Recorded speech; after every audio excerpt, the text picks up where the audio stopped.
नमस्कार दोस्तों, welcome to Kumars class. आज हम पढ़ने जा रहे हैं हिस्ट्री क्लास 6 का चैप्टर 4।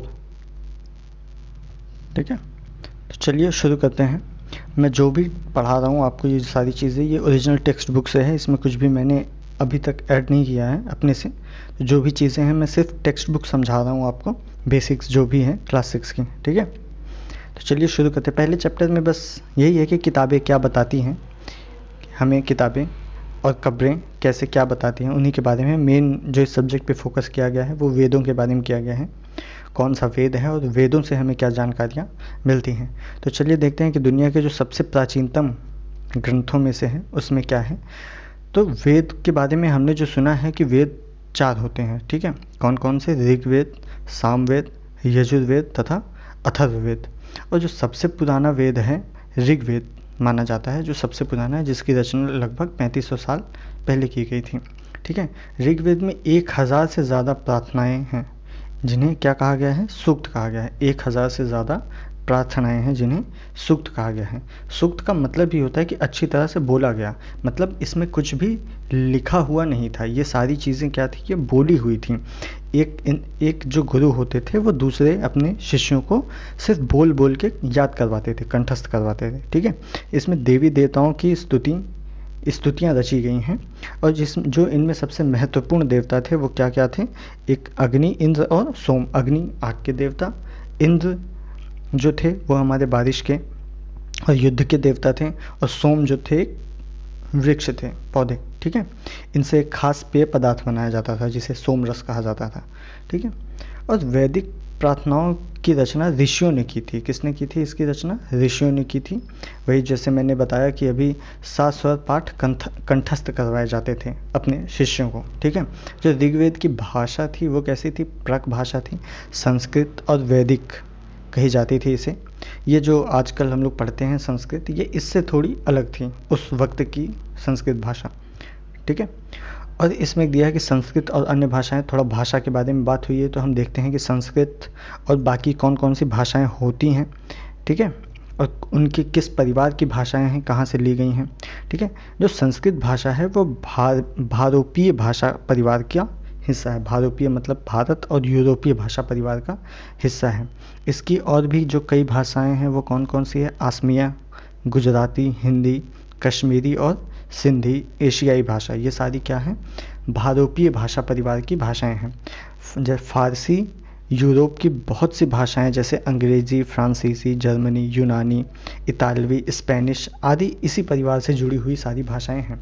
ठीक है, ऐसे बहुत सी शब्द हैं जो संस्कृत में, हिंदी में और अंग्रेजी में एक ही जैसे होते हैं। जैसे कि मात्र, ये संस्कृत का शब्द है और हिंदी में मात्र से ही निकला है माँ, और इसी में अंग्रेजी में संस्कृत की मात्र से ही निकला है मदर।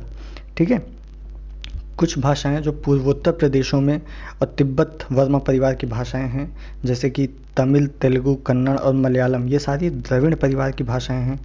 झारखंड और मध्य भारत में जो भाषाएं बोली जाती हैं उसे ऑस्ट्रो एशियाटिक परिवार की मानी जाती हैं। ठीक है, ये कुछ भाषा और उनके परिवार के बारे में आप और भी विस्तार से पढ़ेंगे आगे के चैप्टर में।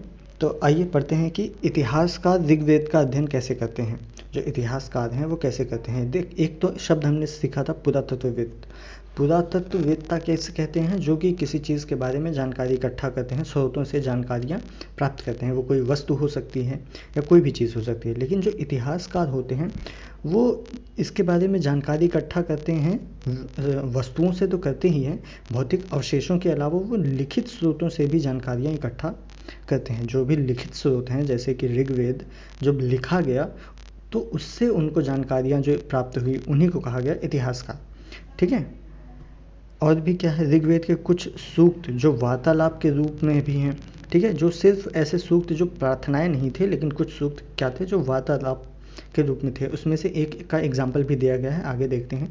जो कि विश्वामित्र और 2 नदियाँ जो पूजित नदियाँ थी, व्यास और सतलुज, उन्हीं के बीच का एक संवाद है। आइए देखते हैं क्या है ये संवाद। ये दिया हुआ है विश्वामित्र और नदियों के बारे में। ये संवाद है, बस इसमें कुछ ऐसा दिया नहीं है। आइए एक बार पढ़ लेते हैं कि दिया क्या हुआ है।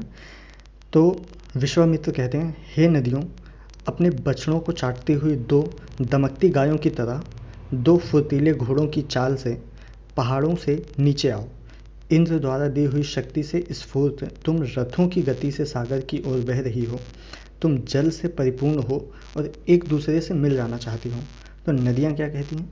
जल से परिपूर्ण हम देवताओं के बनाए रास्ते पर चलती हैं, एक बार निकलने पर हमें रोका नहीं जा सकता। हे ऋषि, तुम हमसे प्रार्थना क्यों कर रहे हो? विश्वामित्र फिर कहते हैं कि हे बहनों, मुझे गायक की प्रार्थना सुनो।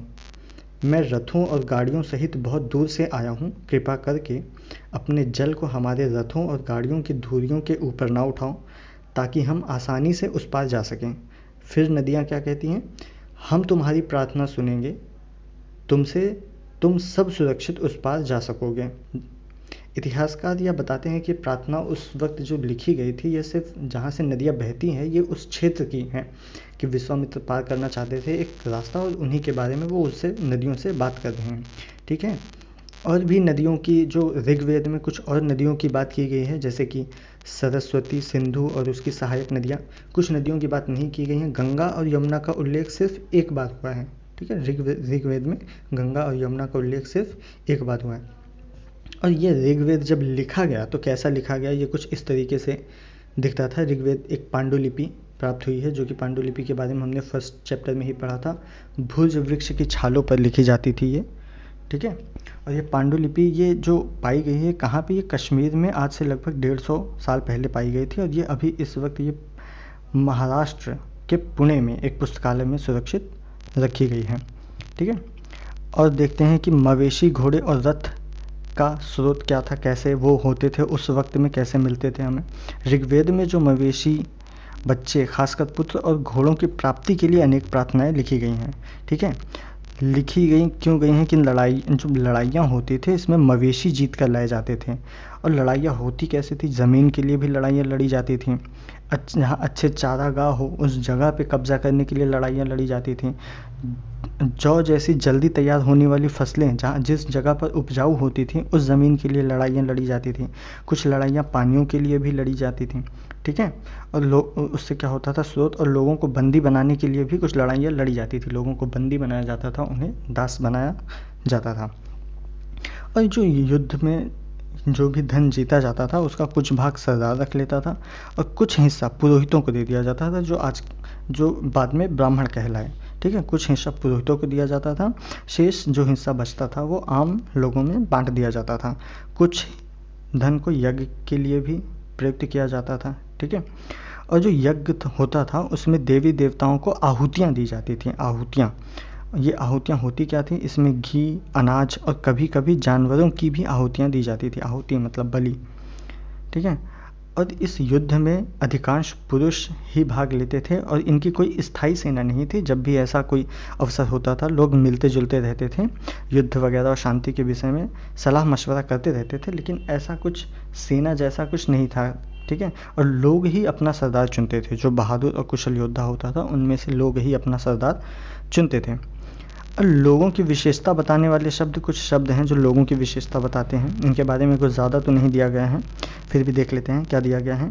कि लोगों का वर्गीकरण जो उस वक्त था वो कैसा था? लोगों का वर्गीकरण काम, भाषा, परिवार या समुदाय, निवास स्थान या सांस्कृतिक परंपरा के आधार पर वर्गीकरण था। मतलब आज का जो जातीय वर्गीकरण या जो भी वर्गीकरण दिया गया है, पहले ऐसा कुछ नहीं था। आज उस वक्त का वर्गीकरण काम, भाषा, परिवार, समुदाय, निवास स्थान या सांस्कृतिक परंपरा के आधार पर ऋग्वेद में जो दिया गया है। ठीक है, और ऐसे दो समूह हैं जिनका वर्गीकरण काम के आधार पर किया गया है। जैसे कि एक होता था पुरोहित, जिसे कभी कभी ब्राह्मण भी कहा गया है, और दूसरे होते थे राजा। ठीक है, यहाँ पे ये दूसरे होते थे राजा। और जनता या पूरे समुदाय के लिए दो शब्दों का प्रयोग होता था। ठीक है, एक शब्द का प्रयोग होता था जन, ठीक है, जिसका आज भी उपयोग होता है। जन मतलब लोग, जो लोग होते थे। और दूसरा विश, जिससे वैश्य शब्द निकला है। ठीक है, वैश्य के बारे में हम लोग आगे पढ़ेंगे अच्छे से, अभी बस शब्द जान लेते हैं। ठीक है, ऋग्वेद में विश और जनों के नाम तो मिलते हैं, इसलिए हमें पुरुजन या विश, भरतजन या विश, यदुजन या विश जैसे कई शब्दों के उल्लेख भी मिलते हैं ऋग्वेद में। ठीक है, और जिन लोगों ने इन प्रार्थनाओं की रचना की है, जिन लोगों ने इन प्रार्थनाओं की रचना की है वो खुद को क्या कहते थे, आर्य कहते थे, और अपने विरोधियों को क्या कहते थे, दास या दासियों कहते थे। ठीक है, दास या दासियों वही लोग होते थे जो यज्ञ नहीं करते थे और शायद दूसरी भाषाएं भी बोलते थे ये लोग। ठीक है, बाद के समय में जो शब्द दास प्रयोग होने लगा वो स्त्रीलिंग उसका बन गया दासी, जिसका मतलब था गुलाम। ठीक है, दास या दासी जो स्त्री होते थे या पुरुष होते थे जिन्हें युद्धों में बंदी बनाया जाता था, उन्हें भी दास ही कहकर बुलाया जाने लगा था। और जो उनके मालिक होते थे उनसे उनकी जायदाद माने जाते थे, मालिकों की जायदाद माने जाते थे जो दास और दासियां होती थीं। जो भी काम मालिक चाहते थे वो सभी काम उनको करने पड़ते थे। और जिस युग में ऋग्वेद की रचना हो रही थी उसी समय दूसरी जगहों पर एक अलग तरह का विकास हो रहा था। कुछ और भी जिस समय भारत में ऋग्वेद की रचना हो रही थी उस समय कुछ अन्य जगहों पर भी किसी अन्य तरीके के विकास हो रहे होंगे, ये उनके बारे में बात की जा रही है। आइए देखते हैं। एक कहानी छोटी सी दी हुई है खामोश प्रहारी महापाषाण की। ठीक है, महापाषाण क्या होता है, महा मतलब बड़ा और पाषाण मतलब पत्थर। महापाषाण मतलब पत्थर, बड़ा पत्थर या शिलाखंड जिसे कहते हैं। ठीक है, एक इमेज देख लेते हैं। जैसे कि ये एक शिलाखंड प्राप्त हुआ है महापाषाण के समय का, इसी के बारे में बात हो रही थी। ठीक, ये होता क्या है, ये पत्थर दफन करने की जगह पर लोगों द्वारा बड़े करीनों से लाए गए थे। ठीक है, कुछ पत्थर लाए गए थे जहाँ पर लोगों को दफन किया जाता था। और महापाषाण कब्रें बनाने के लिए प्रथा लगभग 300 साल पहले शुरू हुई थी। यह प्रथा कहाँ पर शुरू हुई थी, दक्कन में, दक्षिण भारत में, उत्तर पूर्वी भारत में और कश्मीर में यह प्रचलित था। ठीक है, और भी देखते हैं कि ये कहाँ पर मिला है। ये एक ताबूत मिला है। कहाँ पर, महापाषाण ताबूत शवाधाम, जिसे सिस्ट भी कहा जाता था। ठीक है, और सिस्ट में क्या होता था, एक पोर्ट होल होता था, कहीं से बड़ा सुराख जिसे कहते हैं, पोर्ट होल का मतलब बड़ा सुराख, जो शायद पत्थरों के बने हुए कमरों में जाने का रास्ता था। ठीक, पुरातत्वविदों ने क्या किया है कि गोलाकार सजाए हुए पत्थर मिले हैं इनको। ठीक, ये गोलाकार जो ये ऐसे पत्थर मिले हैं, सजाए हुए पत्थर मिले हैं। फिर इनसे इन्हें क्या पता चलता है कि इनके बीच में जो भी था ये एक कब्र था। ज़मीन के नीचे कब्रों को रखा जाता था, उन्हें दफनाया जाता था। इन सभी कब्रों में कुछ समानताएं भी हैं। ठीक है, सामान्यतः मृतकों को खास किस्म के मिट्टी के बर्तन के साथ दफनाया जाता था, जिसमें काले मिट्टी के बर्तन होते थे जिन्हें ब्लैक एंड रेड वेयर के नाम से जाना जाता था। ठीक है, ब्लैक एंड रेड वेयर के नाम से जाना जाता था इन्हें। और इन्हें लोहे के औजारों के साथ घोड़ों के कंकाल और सामान तथा पत्थर और सोने चांदी के गहने भी प्राप्त हुए हैं। तो इससे क्या होता है कि लोगों के साथ पहले उनकी वस्तुएं भी दफनाई जाती थी, ऐसा हमने पिछले अध्याय में भी पढ़ा था। ठीक है, ये कुछ औजार भी मिले हैं लोहे के, कि लोहे का प्रयोग अब तक शुरू हो गया था। ठीक है, क्या क्या मिले हैं भाई, और घोड़े के लिए कुछ सामान मिले हैं। ठीक, ये और नीचे कुछ कुल्हाड़ियाँ और एक ये कटार भी मिली है, ये कुछ कुल्हाड़ियाँ मिली हैं, ये घोड़े के लिए जो भी चीज़ें प्रयोग की जाती थी। और उस वक्त के लोगों की सामाजिक असमानताएं कैसी थी, कैसे पता चलता है, इसके बारे में दिखाया गया है कि ये मानते हैं कि कंकाल के साथ पाई गई चीज़ों में मरे हुए व्यक्ति की ही होंगी। जो भी कंकाल के साथ जो भी चीज़ें पाई गई थी वो ऐसा माना जाता है कि वो मरे हुए लोगों की ही वो चीज़ें रही गई होंगी। और कभी कभी एक कब्र की तुलना में दूसरी कब्र में कुछ ज़्यादा चीज़ें मिलती थी, कुछ अलग चीज़ें मिलती थी। यहाँ पर उसी के बारे में बताया गया है कि उसी से उन्होंने पता लगाया कि उस वक्त के लोगों की सामाजिक असमानता कैसी थी। जैसे कि एक व्यक्ति के कब्र में 33 सोने के मनके और शंख पाए गए हैं, और वहीं पर दूसरी कंकाल में सिर्फ कुछ मिट्टी के बर्तन पाए गए हैं। इससे यह माना जा सकता है कि कुछ लोग अमीर थे और कुछ लोग गरीब थे, कुछ लोग सरदार थे तो कुछ अनुयायी थे। ठीक है, इस तरह की सामाजिक असमानताएं थी लोगों की।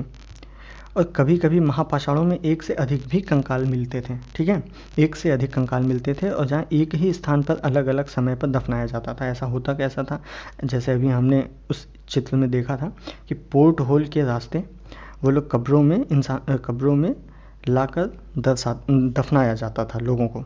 ठीक है, एक गोलाकार पत्थर या चट्टान चिन्ह का काम करते थे, जैसे पता चलता था उन्हें कि हाँ इस जगह पर या इस जगह पर या इस जगह पर लोगों को आवश्यकता अनुसार दफनाया था, दोबारा दफनाया जा सकता है।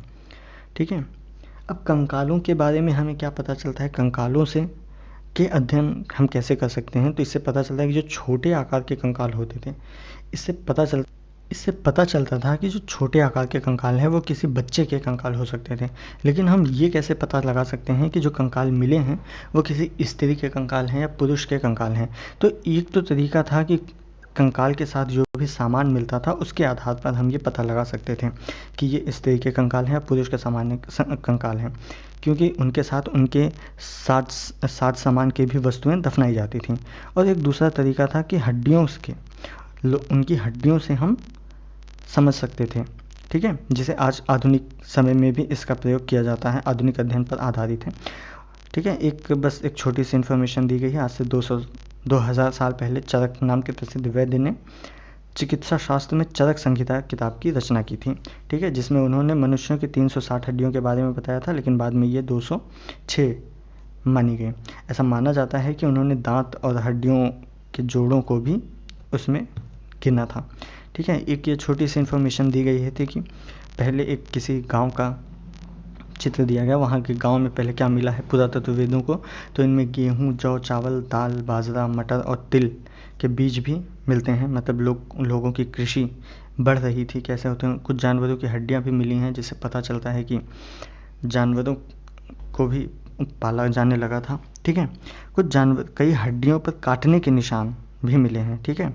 तो इससे ये भी पता चलता है कि लोगों को इसे खाते भी रहे होंगे, ठीक है। गाय, भैंस, बकरी, भेड़, कुत्ता, घोड़ा, गधा, सुअर, सांभर, चितकबरा, हिरण, कृष्णा मृग, गदहा, नेवला, चिड़िया, घड़ियाल, कछुआ, केकड़ा और मछली की हड्डियां भी पाई है। ऐसे कुछ साक्ष्य मिलने शुरू हो गए थे, जिसमें बेर, आंवला, जामुन, खजूर और कई तरह की रस भरी एकत्र की जाती थी, ठीक।